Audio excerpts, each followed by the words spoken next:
আসসালামু আলাইকুম। ৫ই আগস্টের পরবর্তীতে অর্থাৎ ৫ই আগস্টের পর থেকে দেশে অনেক রকমের ঘটনা ঘটতেছে,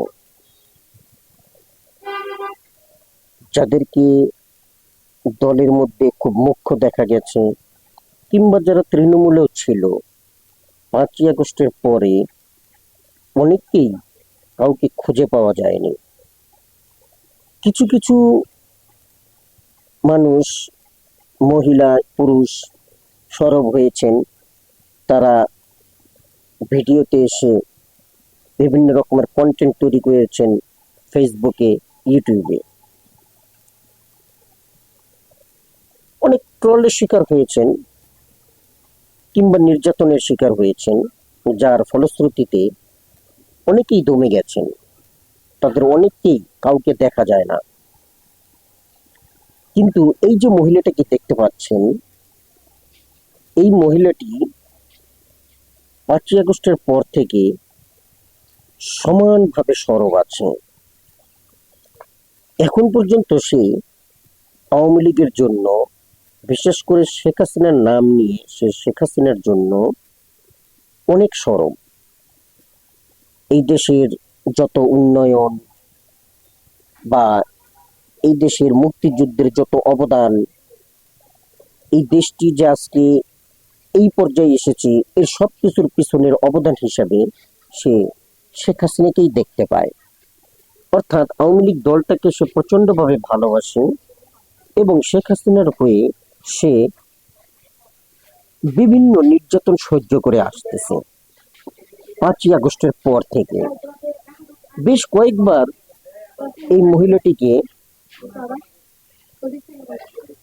কারাগারে নিয়ে যাওয়া হয়েছে, পুলিশ দিয়ে হেনস্থা করা হয়েছে, সাধারণ মানুষ পর্যন্ত তাকে হেনস্থা করেছে। রাস্তার যে টোকাই, তারাও এই নারীকে বিভিন্নভাবে হেনস্থা করেছে। অথচ দেখা যাচ্ছে এই কোনো না কোনো ভাবে সরব হচ্ছেই। ২৬ মার্চ স্বাধীনতা দিবস উপলক্ষে এই নারী শেখ হাসিনার ফুলের মালা তৈরি করে, তোরণ তৈরি করে সেই পুষ্পার্ঘ অর্পণের জন্য শহীদ মিনারে গিয়েছে এবং সেখানে গিয়েও মানুষের কটাক্ষের শিকার হয়েছে এবং তাকে শেষ পর্যন্ত পুলিশ যে ধরে নিয়ে যাচ্ছে তা দেখতেই পাচ্ছেন।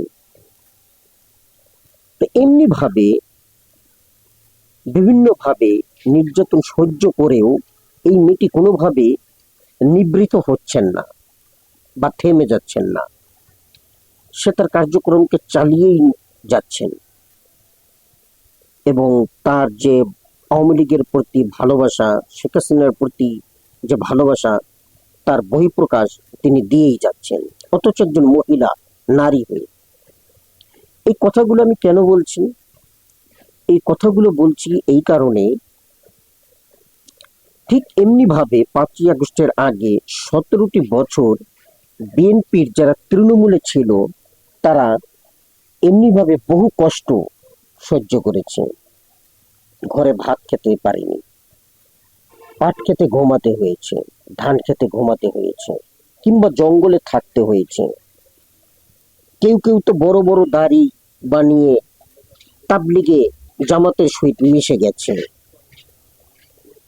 আবার অনেকেই, এই বিএনপির অনেকেই আছে যারা গুপ্তভাবে আওয়ামী লীগের সাথে যুক্ত ছিল কিংবা শিবিরের সাথেও যুক্ত ছিল। পরবর্তীতে তারা আত্মপ্রকাশ ঘটিয়েছে।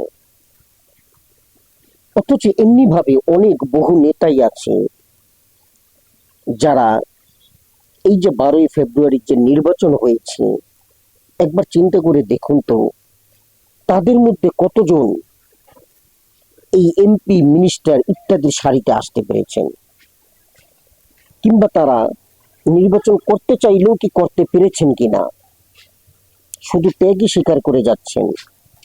এই মেয়েটির মতন, এই মেয়েটির উদাহরণ আমি সেই জন্যই দিলাম। কি পাবেন এরা, কি পাওয়ার জন্য এরা রাজনীতি করে যাচ্ছেন? হয়তো এদেরকে যদি জিজ্ঞাসা করেন তাহলে বলবে, কি পেলাম ভাই, এটা বড় কথা না, আমি দলকে কি দিতে পেরেছি বা করতে পেরেছি সেটাই বড় কথা। এটা আসলে কি জানেন, মানুষকে শোনানোর জন্য কথা, এটা তার অন্তরের কথা না। কিছু পাবার জন্যই, কিছু পাবার আশাই এই রাজনৈতিক কর্মীগুলা থুরথুরে বুড়ে হয়ে যাচ্ছে। তারপরও ছাত্র দলের নাম থেকে মুছতে চাচ্ছে না। তারপরও ছাত্র দলের ভিতরেই সে একজন ছাত্রদল কর্মী হিসেবে পরিচয় দিচ্ছে। বয়সে বুড়ো থুরথুরে হয়ে গেছে, দাড়ি পেকে গেছে এমন লোক সে যুবদলের কর্মী বলে নিজেকে পরিচয় দিচ্ছে। কেন?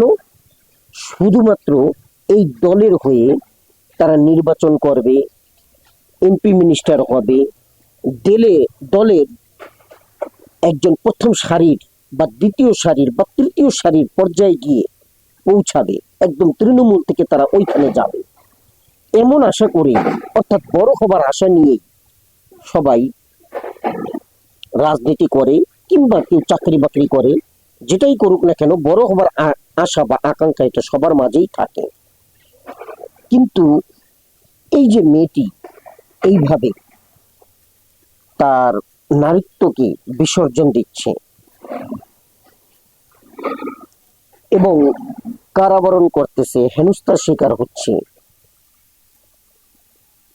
কি পাবেন, কি পাওয়ার আশায়? দল তো পরবর্তীতে আপনাদেরকে মূল্যায়ন করবে না। একবার ভেবে দেখুন তো, ব্যারিস্টার রুমিন ফারহানা একজন উজ্জ্বল নক্ষত্র রাজনৈতিক দলের জন্য, এমন একজন ব্যক্তিও পর্যন্ত তার দল তাকে নমিনেশন দেয়নি, তাকে মূল্যায়ন করেনি।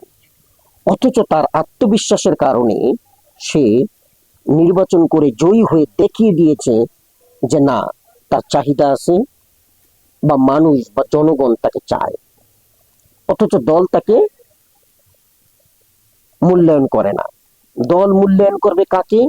আপনার শত কোটি টাকা ঋণ আছে সেটা দেখার বিষয় না, আপনি দলকে টাকা দিতে পারছেন কিনা, টাকা দিয়ে সহযোগিতা করতে পারতেছেন কিনা, কিংবা আপনি আপনার ক্ষমতাকে ব্যবহার করে অধিক জনসংখ্যার আগমন ঘটাতে পারেন কিনা, যে কোনো ধরাকে সরা জ্ঞান করতে পারেন কিনা। প্রয়োজনে মার্ডার কেসের আসামি হলেও তাতে কিছু যায় আসে না, যদি আপনি দলকে দিতে পারেন, এই ধরনের কিছু দিতে পারেন, তাহলে দল আপনি একজন মার্ডার কেসের আসামি হলেও আপনাকে দলে টেনে আনবে, নির্বাচন করতে দিবে, এমপি থেকে মিনিস্টারও বানাবে। শুধু তাই নয়, 2-3 মন্ত্রণালয় আপনাকে দিতে পারে। তাই যারা রাজনীতি করেন, বিশেষ করে তৃণমূলে যারা আছেন,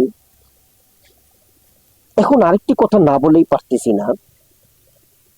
স্বরাষ্ট্রমন্ত্রী সালাউদ্দিন সাহেব বলেছেন এত শিক্ষার প্রয়োজন কি, উচ্চ শিক্ষার এত প্রয়োজন কেন?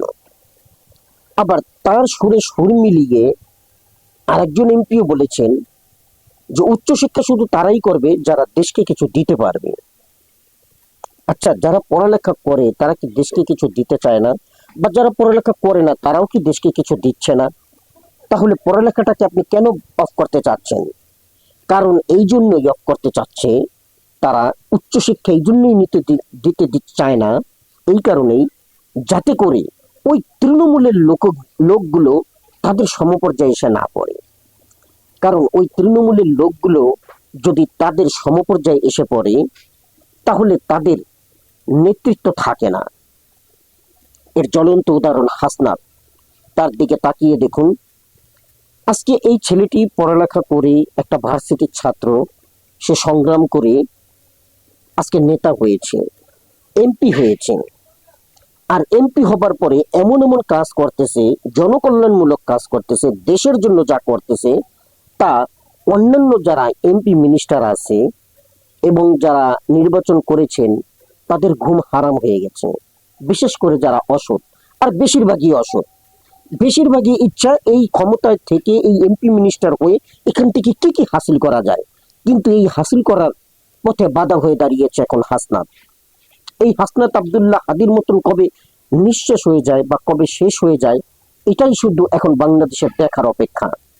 কিন্তু অন্তরের অন্তরস্থল থেকে আল্লাহর কাছে প্রার্থনা করি, ইয়া আল্লাহ পাক রব্বুল আলামিন, হাসনাতকে আপনি দীর্ঘজীবী করুন এবং এর মতন আরো শত শত নেতা বাংলাদেশে তৈরি করুন, যাতে আমাদের বাংলাদেশটা সুন্দর হয়, এগিয়ে যায়, কারো ধন্য না ধরে, না আমেরিকা, না ভারত বা অন্য কোনো দেশ নিজের মেরুদণ্ডের বলে দাঁড়িয়ে থাকবে এবং সগৌরবে নিজের গৌরবে চলাফেরা করবে। তাই যারা তৃণমূলের নেতা আছেন, শিখতে চেষ্টা করুন। নেতার গাড়ির পিছে দৌড়ে তো কোনো লাভ হবে না, আপনি কখনোই তার কাছে মূল্যায়িত হবেন না। আমি যে যে কথাগুলো বলেছি ওই ক্যাটাগরির মধ্যে যদি আপনি না পড়েন, তাহলে আপনি মূল্যায়িত হবেন না। সো এই রাজনীতির তৃণমূলে রাজনীতি করে, এদের অন্তত এইরকম দলের তৃণমূলের রাজনীতি করে কোনো লাভ নেই, জীবনটাকে নষ্ট করে কোনো লাভ নেই, শুধু ঘৃণা বঞ্চনা ছাড়া আর কিছুই পাবেন না। তাই এর থেকে বেরিয়ে আসুন, নিজের জন্য করুন, নিজের সংসারের জন্য করুন, সেটাও অনেক লাভবান হবে। কারণ আপনি যখন লাভবান হবেন, তখন দেশও লাভবান হবে, দেশও এগিয়ে যাবে, দেশ তখন আর পিছিয়ে থাকবে না। তাই নিজেকে তৈরি করুন। এভাবে এই মেয়েটির মতন বা তৃণমূলে যারা আছেন তাদেরকে আবারও সতর্ক করছি, নিজের সন্তানকে ভালো করে পড়ালেখা শেখান, উচ্চতর ডিগ্রি নেওয়ান, যাতে করে তারা এই দেশের হাল ধরতে পারে, এমপি মিনিস্টার হতে পারে, দেশের প্রধানমন্ত্রী হতে পারে, প্রশাসনে যেতে পারে, তাহলেই এই দেশ উন্নতি হবে। আর যারা এখন বর্তমানে আছে, এরা হচ্ছে খাও খাও খাই খাই, কিভাবে আরো খাবো, আরো নেব, কিভাবে সংরক্ষণ করব, নিজের গোলা ভরবো। এদের দেখবেন প্রত্যেকেরই সেকেন্ড হোম আছে, কিংবা বাহিরে কোনো ব্যবস্থা আছে, কোনো না কোনো ব্যবস্থা তাদের আছেই, তারা কেউ বসে নেই। কিন্তু আপনারা যারা তৃণমূল আছেন, তাদের কিছুই নেই, আপনারা হারালে সবকিছুই হারাতে হবে। তাই এই নারী কেউ আমি অনুরোধ করব, এগুলো থেকে বেরিয়ে আসুন, নিজের জন্য করুন, নিজের জন্য ভাবুন, এতে করে আপনার মঙ্গল হবে, দেশেরও মঙ্গল হবে। ধন্যবাদ। আসসালামু আলাইকুম।